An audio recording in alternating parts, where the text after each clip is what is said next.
사무엘은 선지자이면서 또 사사였습니다.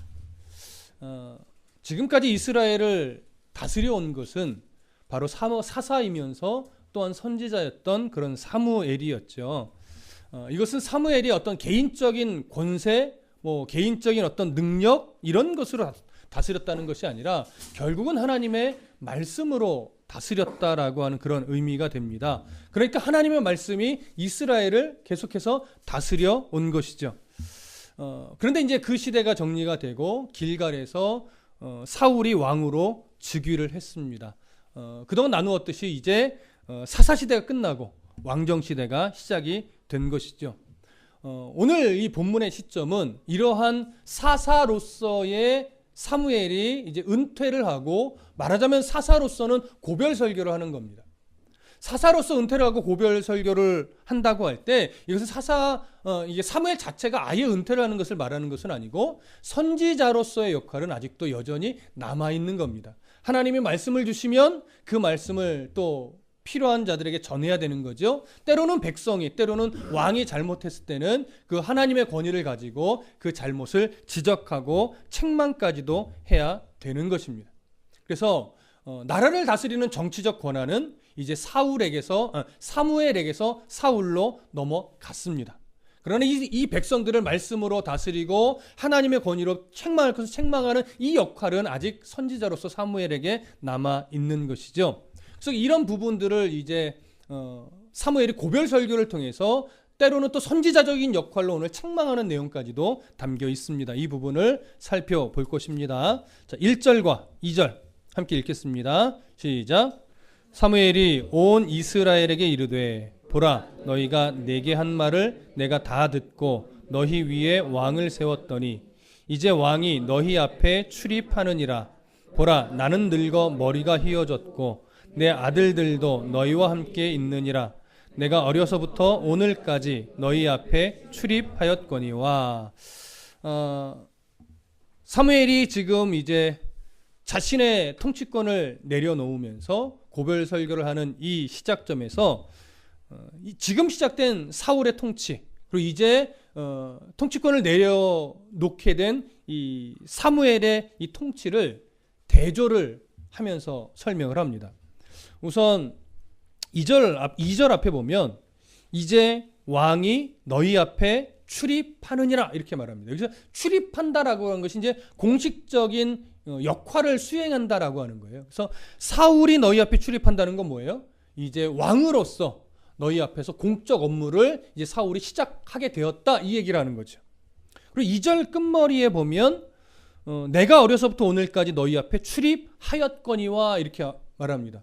어릴 때부터 하나님이 선지자로서 또 사사로서 세워서 이스라엘을 말씀으로 다스려 왔다라고 하는 거죠. 그러니까 자신은 다스려 왔었지만 이제 막을 내리는 거고, 이제 사울은 자신의 왕적 통치가 이제 출발을 하는 것이고, 그 사이에 무엇을 넣어놓냐면 나는 늙어 머리가 휘어졌고 내 아들들도 너희와 함께 있느니라. 이 표현을 그 사이에 집어넣고 있습니다. 사실 굳이 필요 없는 구절이에요. 그런데 사무엘은 지금 이 표현, 나는 늙어 머리가 휘어졌고 내 아들들도 너희와 함께 있느니라, 이 표현을 합니다. 사실 나는 늙었다 라고 하는 표현하고 또 아들들이라는 표현이 어느 때를 좀 기억나게 만드나요? 이스라엘 백성들이 사무엘을 찾아와서 왕을 요구할 때의 표현과 좀 닮아 있습니다. 그때 왕을 세워달라고 하는 빌미가 뭐였어요? 첫 번째, 사무엘이 늙었다라고 하는 것이었습니다. 두 번째, 아들들이 악행을 저지른다라고 하는 것이었습니다. 근데 실제로 사무엘이 늙긴 했지만 나라를 늙은 것 때문에 잘못 다스리거나 한 적은 없습니다.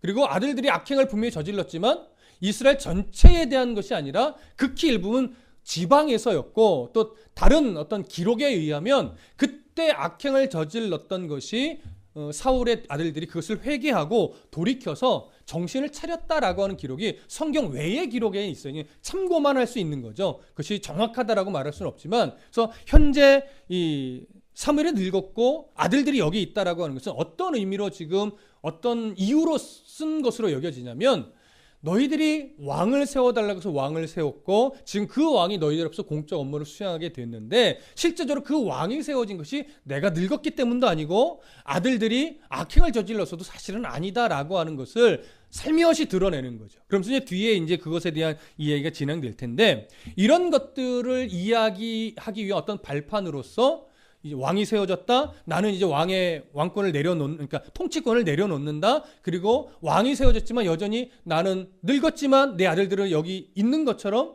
그것 때문에 내가 늙은 거 또 아들들이 악행을 저지르는 거 사실 그것 때문에 너희들이 왕을 세워달라고 한 것은 아닐 것이다.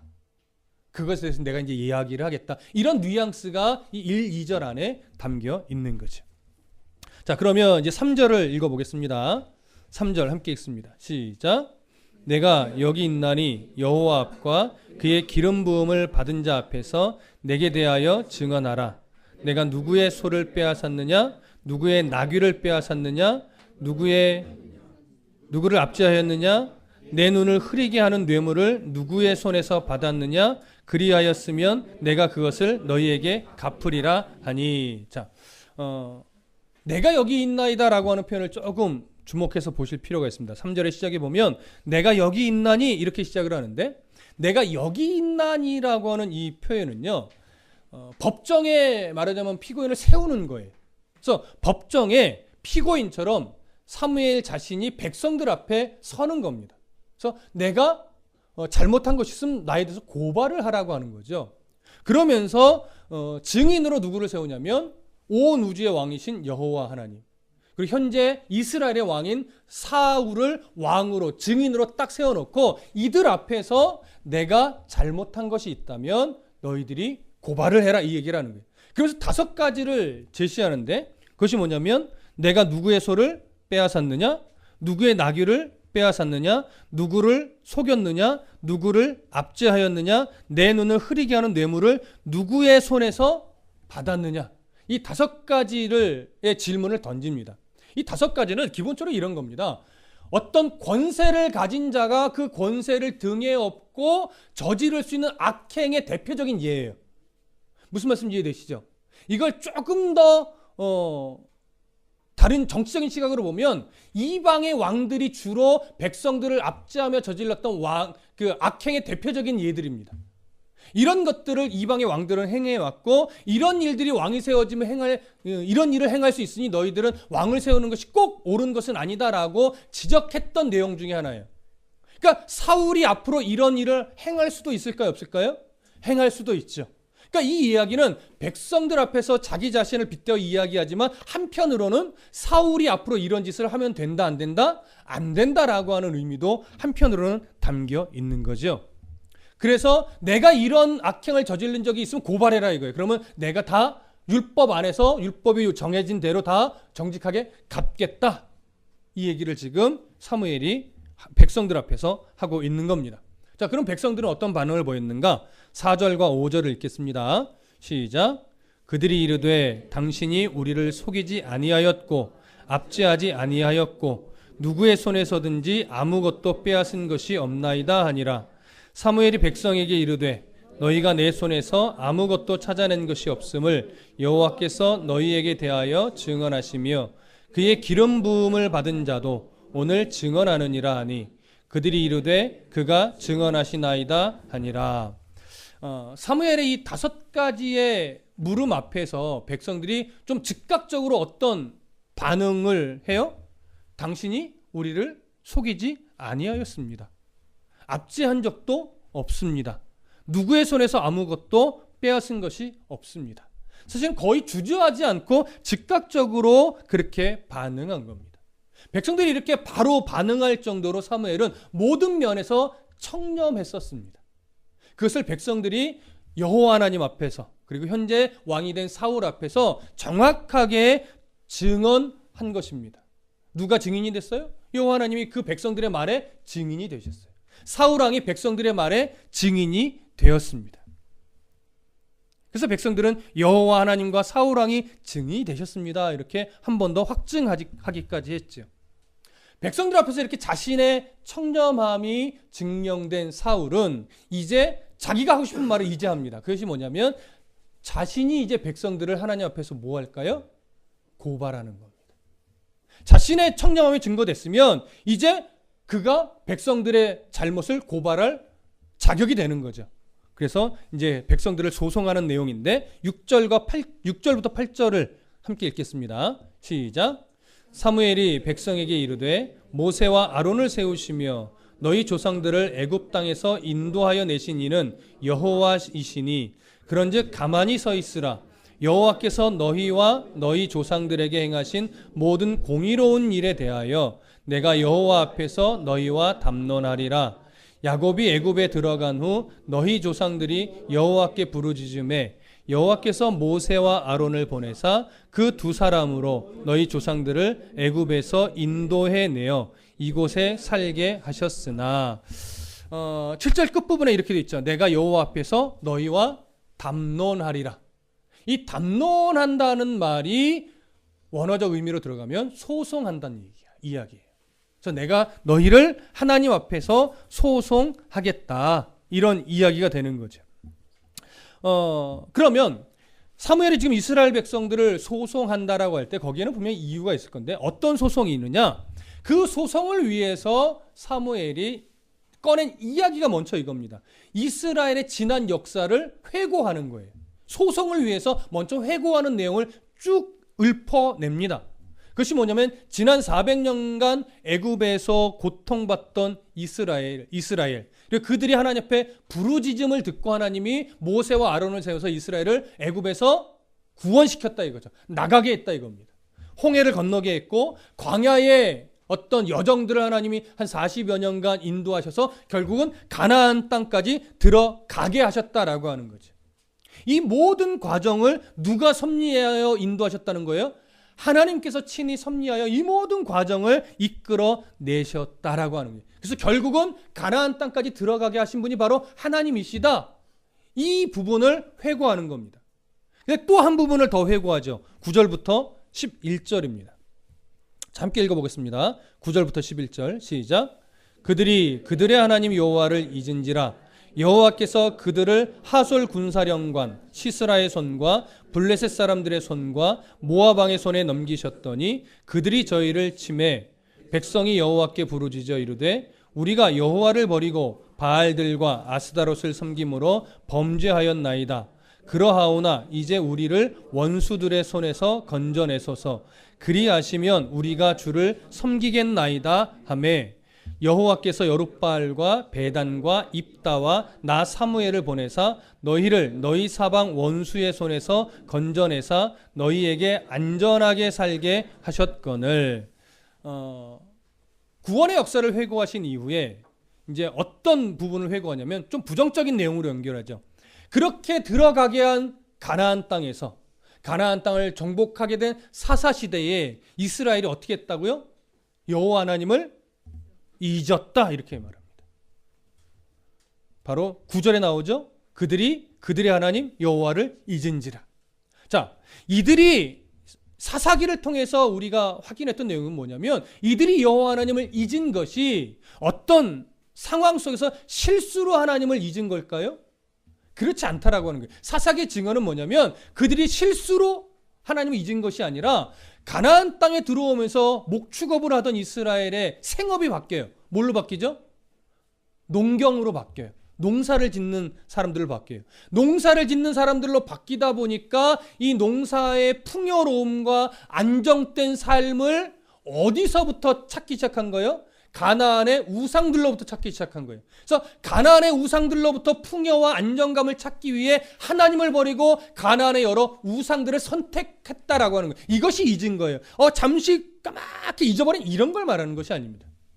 그러니까 실수가 아니죠. 자기의 풍요로움, 자기의 삶의 안정, 이것을 위해서 하나님을 기꺼이 밀어낸 거예요. 그리고 가나안의 우상들을 수용해 버린 거예요. 자, 하나님은 이런 이스라엘을 그냥 두지 않으셨죠. 그래서 징계를 합니다. 누구를 통해서 징계해요? 가나안의 여러 족속들을 들어 징계합니다. 압제하게 하죠. 고통받게 하죠. 근데 그냥 그대로 놔둔 것은 아니에요.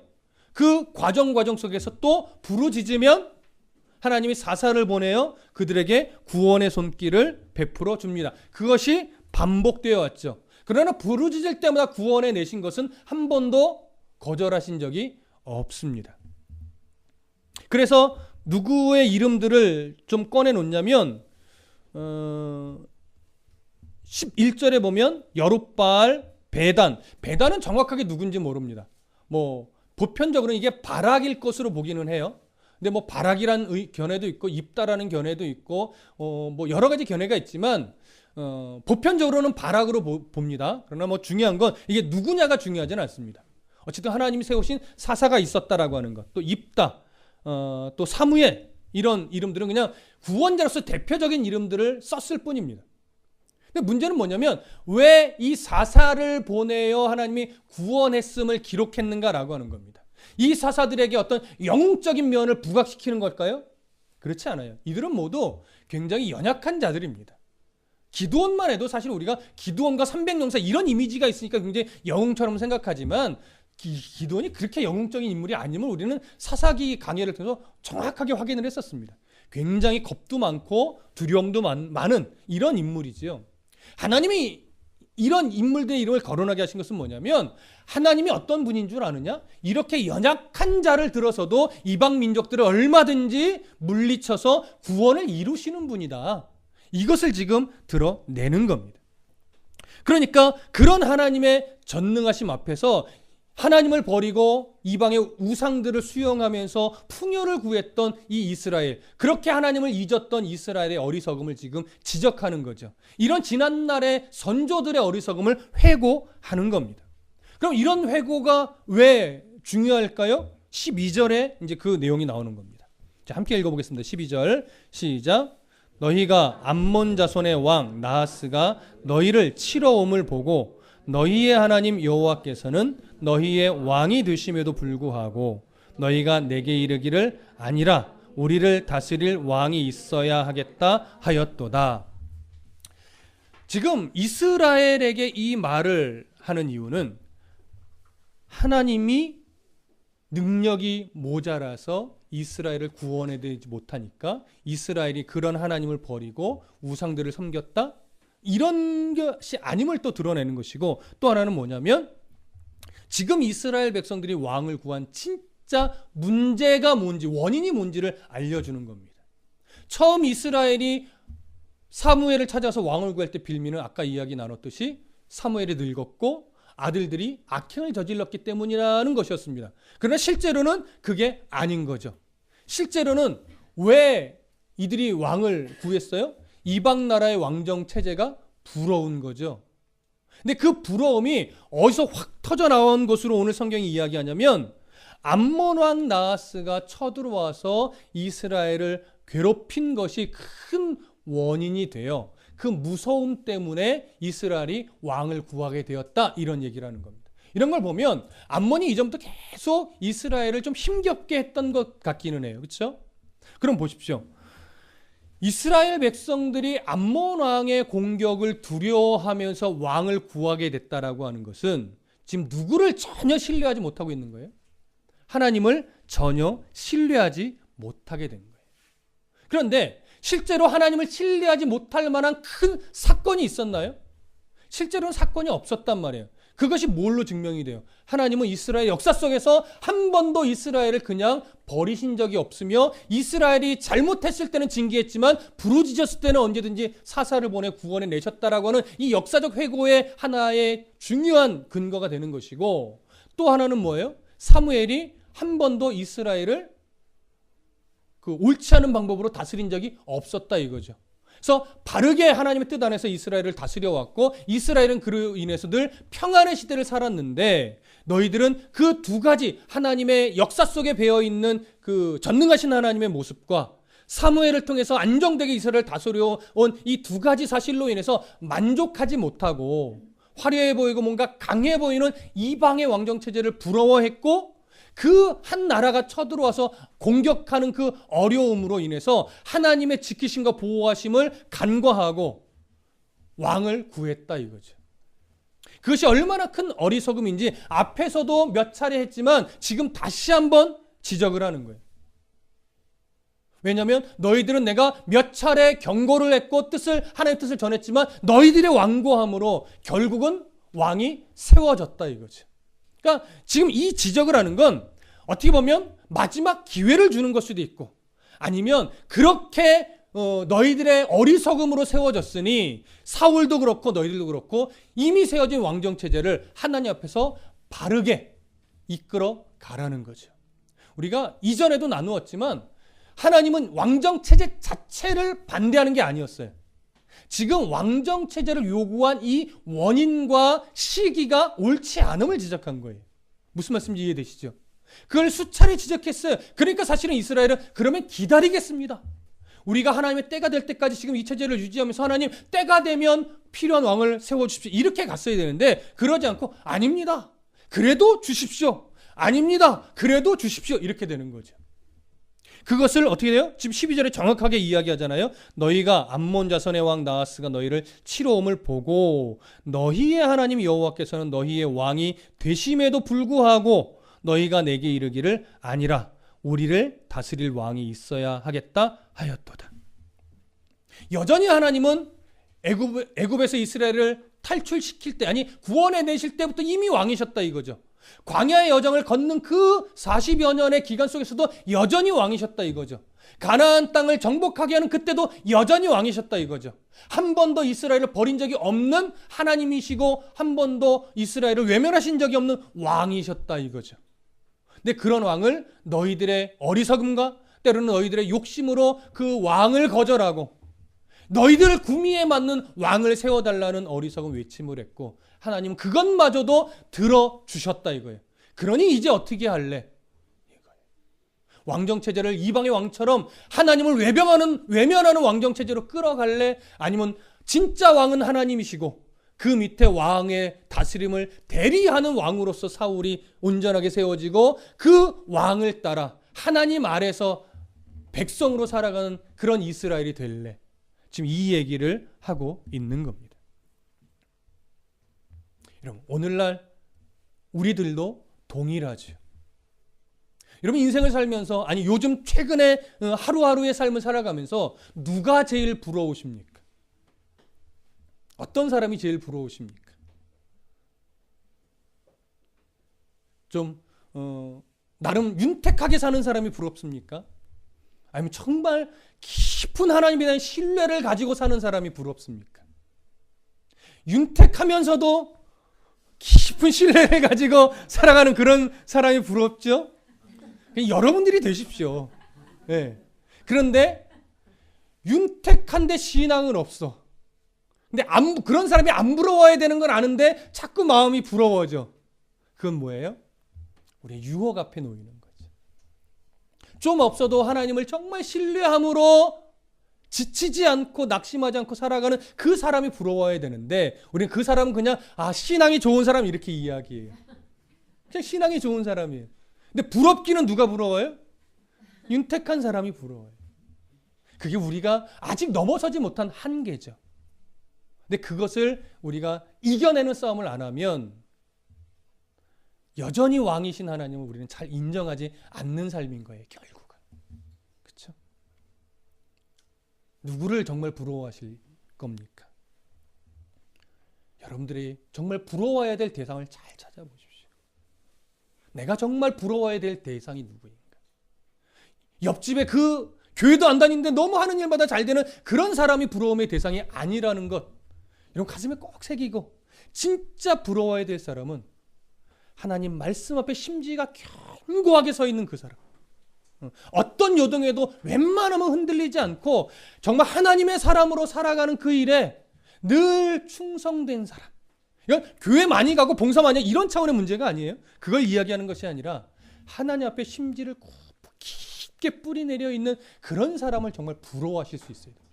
나는 왜 이렇게 아직도 신앙이 그냥 성경에서 말하는 어린아이와 같은 그거 말고 나는 왜 이렇게 아직도 철없는 애들 같은가 신앙이. 그런 스스로를 점검하면서 나이와 연수와 이런 거와 상관없이 믿음의 심지가 견고한 그런 사람을 나의 믿음의 부러움으로 삼고 내가 저런 신앙을 배워야지. 내가 저런 흔들림이 없는 신앙을 배워야지. 저런 치우치지 않는 신앙을 배워야지.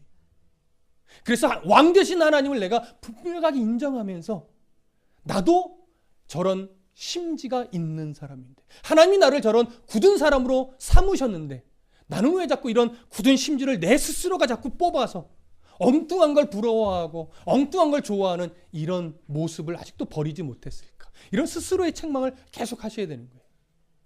그러면서 진짜 부러워야 될 대상이 누구인지, 진짜 내 왕이 누구신지 머리로 이해하고 가슴으로 인정하고 삶으로 그것을 증거해내는 그런 우리 모두가 되기를 간절히 소원합니다. 기도하겠습니다.